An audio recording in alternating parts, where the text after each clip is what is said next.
Wednesday, the President of the United States incited a deadly insurrection against America that targeted the very heart of our democracy, this temple of democracy, the United States Capitol.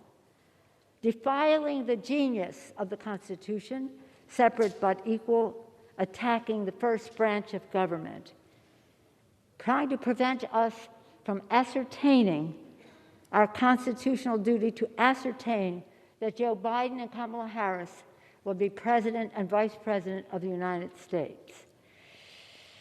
The gleeful desecration of the Capitol and the violence against Congress, our staff, and our workers are horrors that will forever stain our nation's history. 5 Americans have died following the violent attack.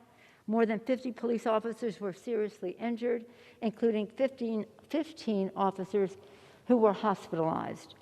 On behalf of the House, I salute and express deepest gratitude to U.S. Capitol Police for the valor that they showed in protecting the lives of members, but especially protecting our staff and those who make Congress function.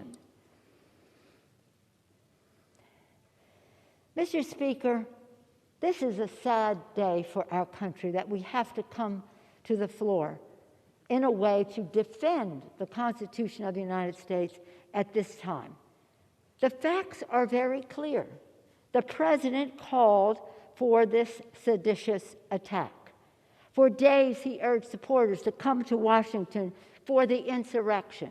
Wednesday morning, he participated in a rally to encourage the rioters to march on the Capitol and fight. And not only did he urge people to march on the Capitol and fight, he further fanned the flames, and he and his family cheered and celebrated the desecration of the Capitol. Later that day, as the dangers escalated, he ignored and flat out rejected the pleas of Congress, including those of his own party, to call off his supporters, the rioters, the terrorists, as they engaged in vandalism and violence. Later that, and now the President is saying that he is not responsible and that his incitement to violence was totally appropriate. The President's actions demonstrate his absolute inability to discharge the most basic and fundamental powers and duties of his office. Therefore, the President must be removed from office immediately. This is a decision we make with the utmost solemnity and prayerfulness, which this crisis requires. Removal of the President is an unprecedented action, but it is required because it is an unprecedented moment in history because the danger that he poses. And I heard the previous speaker say that we are objecting to the President because we don't like the way he executes his duties. No, we don't like it at all. Acts of sedition, incitement to insurrection, treasonous activity. And if you are associating yourself with that as the proper execution of the President's duties, you are associating yourself with sedition and treason. Yesterday, in a pro forma section, we introduced a unanimous consent request to take up Congressman Raskin's legislation, which calls on the Vice President to mobilize the Cabinet to activate the 25th Amendment to remove the President from office, again, to prevent him from causing more damage to our country. Who knows what he might do next?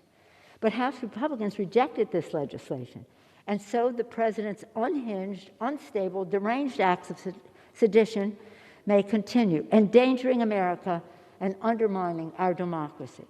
Now we are taking up this legislation in regular session.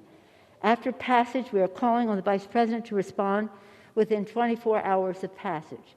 This resolution gives House Republicans the clear choice to honor the oath of office, to defend our democracy, and to uphold the sacred trust given to us by the Constitution and by those whom we represent.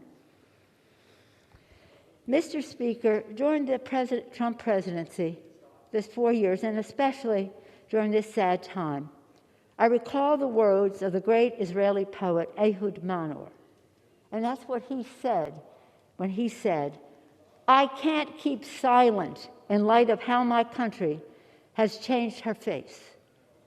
won't quit trying to remind her in her ears, I'll sing my cries until she opens her eyes. I can't keep silent of how my country's changed her face.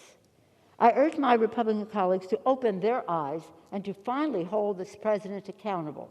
The security of our country and the future of our very democracy are at stake. When we pray for God to bless America, let us hope that that blessing comes down strongly on us in the next few days. With that, Mr. Chairman, Mr. Speaker, I yield back the balance of my time and again applaud the great leadership of Mr. Raskin.